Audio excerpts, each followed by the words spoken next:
So we are back with our second feature match. On my right is Walter. Hey, nice to have you here again. To my left, we've got Michi. And actually, we are currently watching a match where you can see Walter not only making comments about it, but also playing in it on the left. Yeah, because what we've got here is I played this match. I'm on Deadguy 8 and I play against Affinity. Have you played this match often before? Yeah, because I've been playing Deadguy 8 for like quite a few months in a row now, and I've had quite great results. And I've played the Affinity matchup maybe about 10 times now. I think I'm like somewhere around 9-1. Wow, that's great. So, what are the edge points in this matchup? What So do you what have to you do? have, the biggest point is you've got 4 copies of Lingering Souls, which game 1 is very, very good because it blocks everything the Affinity deck does, and also you've got a nice selection of spot remover and other solid 2-for-1s. So, would you say that your deck, Deadguy, is favored in this matchup? I would definitely say so. I'm not sure, like my sample size is like 9, 10 in 10 matches. I'm not sure how good the matchup actually is, but it's probably somewhere around like 70% plus. So I'm quite, and I know how to play it. I've played it many times, and the good thing is not many people have played against Deadguy 8. So, we'll see how this match unfolds. Walter already finished shuffling here with his Deadguy deck. Affinity player is still on it. What do you want to see from the Affinity player?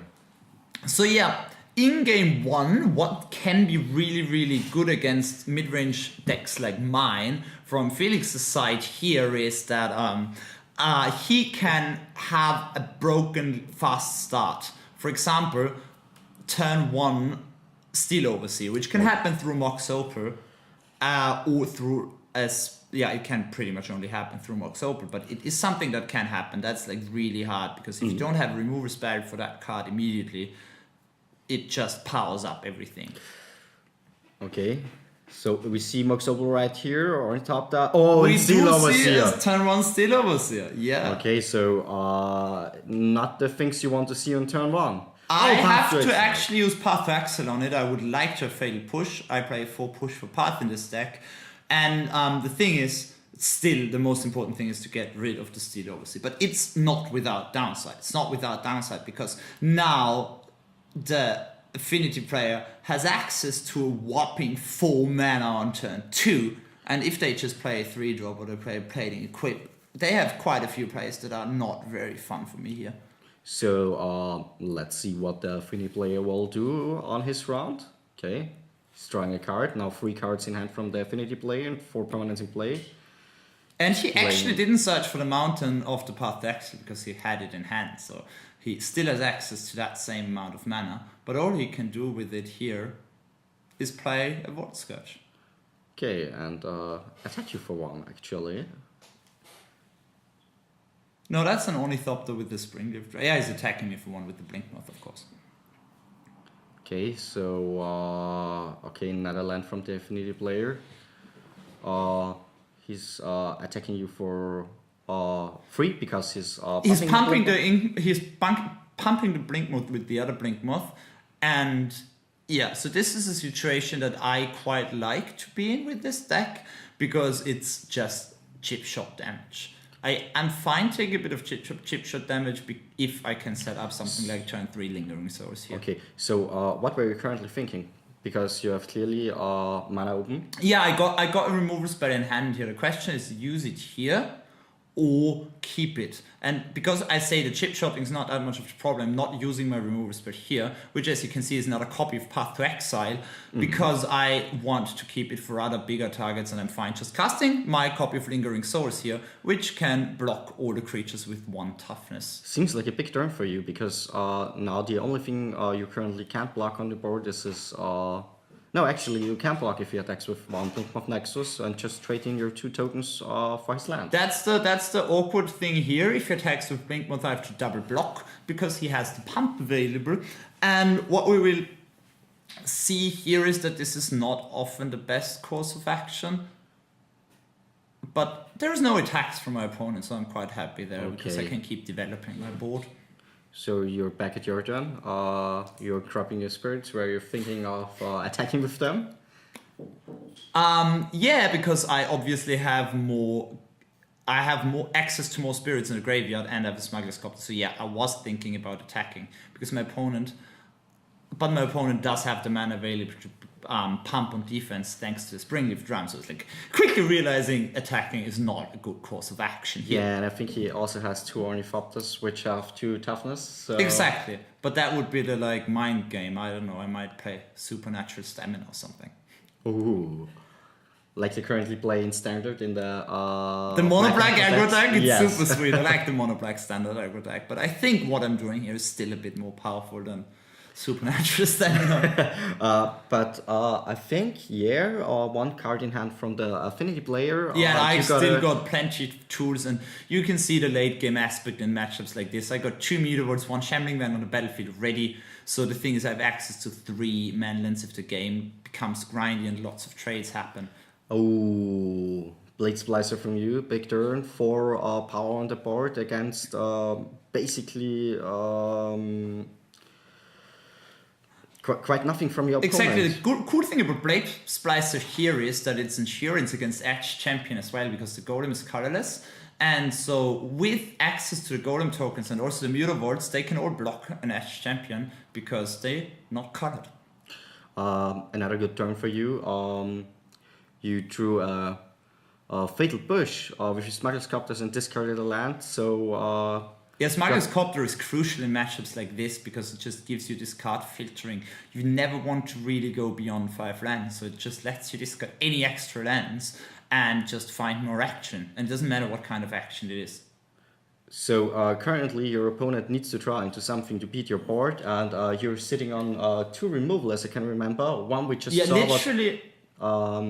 Fatal Push, and the other one is Path to Exile, or am I wrong? Literally the only thing that can do something here is a top decked Whip Flare, which nobody plays main, so this is not going to happen. So basically I feel super safe here. Edge Champion doesn't do anything because I have Smuggler's Copter and 2 things here. I have 2 removal spells and a bunch of blockers, so Plating doesn't do anything. I have removal for Overseer. Ravager is probably the thing that annoys me most, but it's still not as powerful when you have 2 removal spells in the big board. Yeah, because with 2 removal spells you can handle Ravager quite easily. Exactly, because sometimes Ravager is the thing that gets you when you have a hand that you feel is good against Affinity. They have some hands with Ravager that just makes everything you can do not very good all of a sudden. Yeah, and we just had second Lingering Souls on your side, and now you drew. I could not see what you drew, but you're discarding a Dark. Yeah, and I'm not flashbacking the Lingering Souls, simply because I'm so far ahead on board. If my opponent somehow plays Whipflare or any comparable effect main or Gyroporetha Grid, I just don't want to expose myself to that more. The thing is, I just don't need it. Okay. This is Master of Ethereum. It does something on paper, but it just still dies to removal spell. Yes, and you have to access to at least 1 Path to Exile to handle it. Yeah, at this point I couldn't even trigger Revolt without like kind of Path to Exiling one of my creatures, which is not the best way to trigger Revolt, but still not Path really. to Exile for this.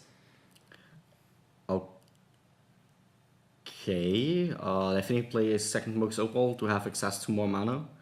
The Lotus Pet local, yeah. I think yes. I think he's going to attack. Okay, with the Ornithopters too. So he's thinking about attacking with everything. The Ornithopters at this point have 1 power because of the Master.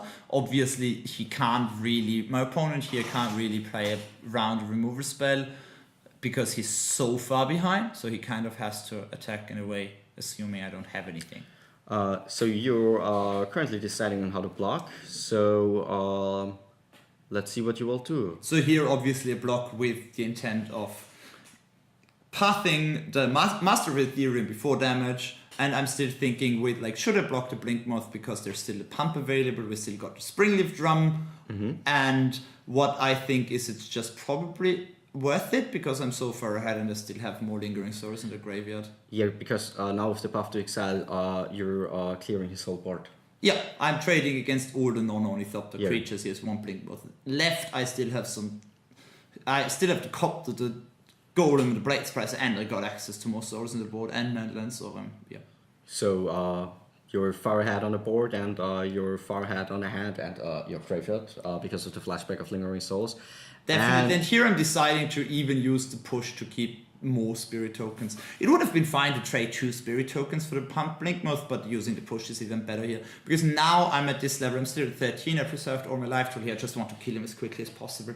I don't know what might hide in the stack, but I just want to get it done with now. Yeah, because you have like 11 power on board right now. And that did not count even your man lands. But yeah, this is the thing in these matchups. You need to defend well. You shouldn't really go on the offense too early, but once you need to turn a corner, you need to do it really quickly and thoroughly. What were you discussing here actually? Do you still remember? I honestly, unfortunately, am not sure of the specifics that happened here in terms of discussion. I see you made 2 more.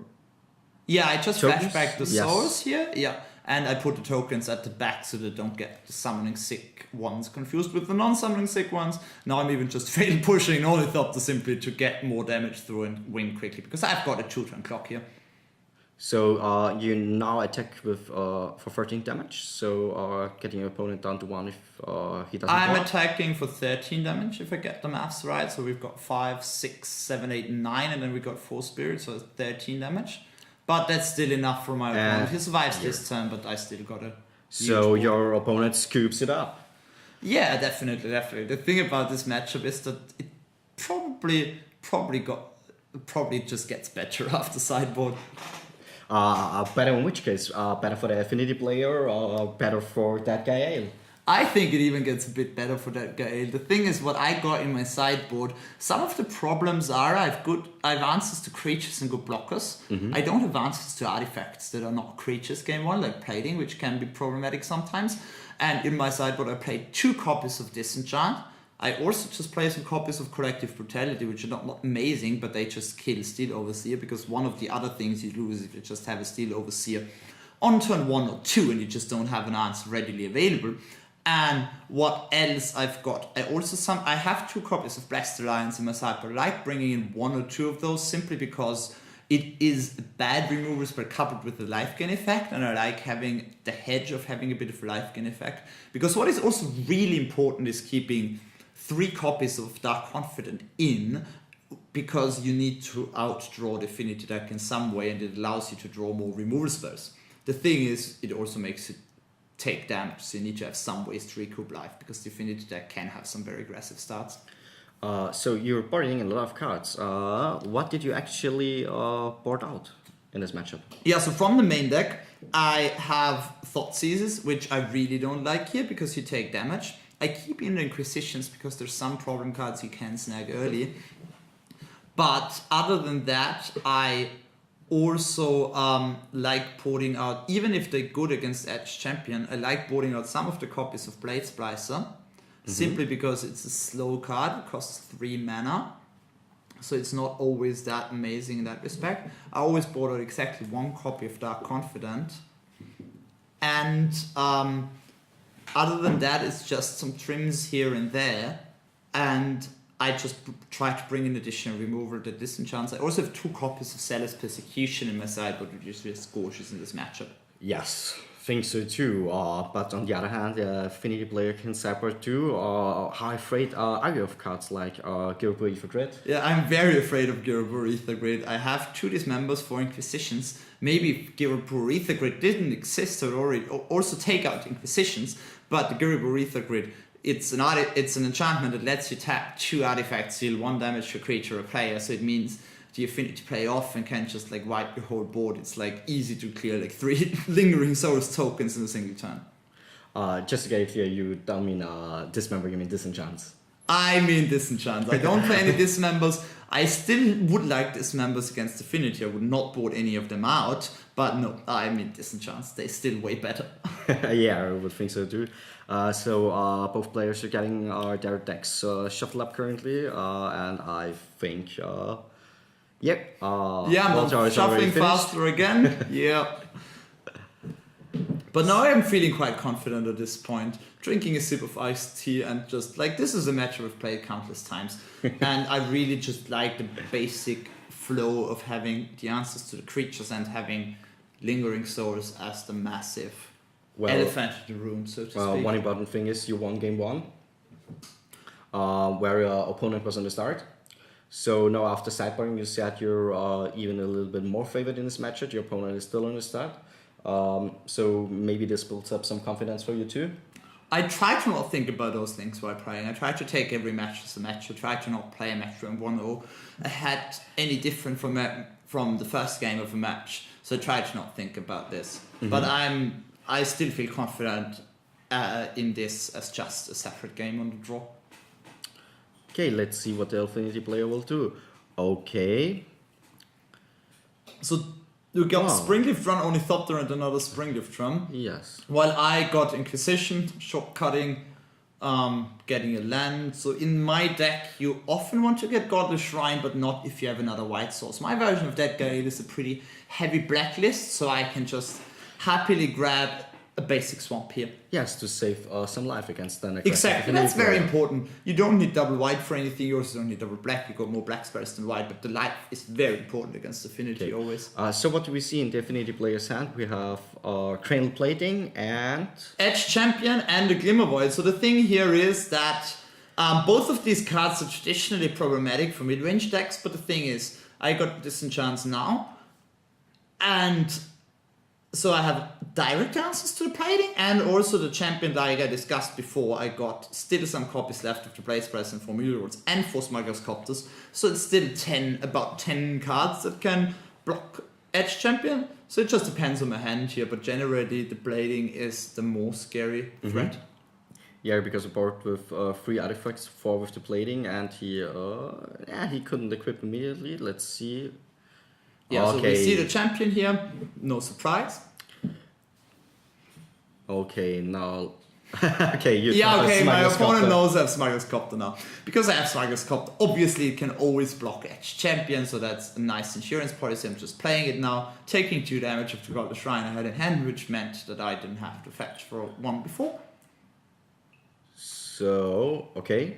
Big turn for the Affinity player. Another copy of Edge Champion into Thoughtseize. And look at my hand. Just look at my hand. Oh, 3 Lingering Souls, Inquisition of Kozilek. And a copy of Collective Fidelity. Wow. So yeah, the thing is, like, obviously my opponent won't take some souls. I'm missing a 3rd land. I need to draw 1. But still, I got so much gas late game. What I'm missing here right now is an answer to the 2nd Edge Champion. It's kind of a problem. Because I have the Copter. The Copter at this point would just trade with it, would just block the champion would die. But mostly, champion obviously doesn't attack in this circumstance, but once a plating gets involved or a master or anything else, it might become problematic actually, because you can only trade for 1 champion. But you're on comfortable 17 life, your opponent is on 18 life, you got quite some time left to try into your 3rd land. Exactly. The thing is, champion is good that you can't target it, but it's still a very, very slow clock. You can see me at 15 life here with the champion presenting a very, very meager 8-turn clock. But once the plating gets involved on this board, the clock, you would immediately pump the champion Generator and have a 2-turn clock. I just saw it right now. Your opponent gave you the chance to play 1 Lingering Souls on your turn. Now you're able to block the Edge Champion. Yeah, my opponent actually made me discard a source here, which I have no idea why he did it. If he didn't discard 1, what I would have done here was to just kill the Ornithopter with the Brutality, discard a souls to escalate and drain my opponent for 2. Because this would have guaranteed that even if I missed the land drop again, I would be able to flashback the source next turn. Pete's. And so what happened here is that my opponent made it easy for me in the first place. Looks like this. Okay, so now you're triggering Smuggler's Copter, attacking with it, trigger on a stack, you try a card, you try another land, which is nice. Yeah, I'm attacking here simply because I'm missing my 3rd land drop. I'm prepared to take a ton of damage 1 turn, because I need to hit the 3rd land drop here, and didn't hit it with my draw step, so I just needed to attack. Yeah, and I can discard another copy of Souls to get value from this too. But currently there is not a ton of damage on the board. Your opponent could have played, or could play another Cranial Plating to attack for more, but currently it's just 4 damage there. You have life gain in hand, and you're on a solid 15 lives. I think you got all the time there you need to, and your opponent is now, has now to draw into something to handle the board you have. Exactly. The thing is, the third land is really important because it lets me double spell. Now I've got a few kind of clunky cards, and all I'm doing now is just hard casting a copy of Lingering Souls to use my mana efficiently, get it into graveyard to reuse it cheaper later, and I'm still very confident. Nice. Okay.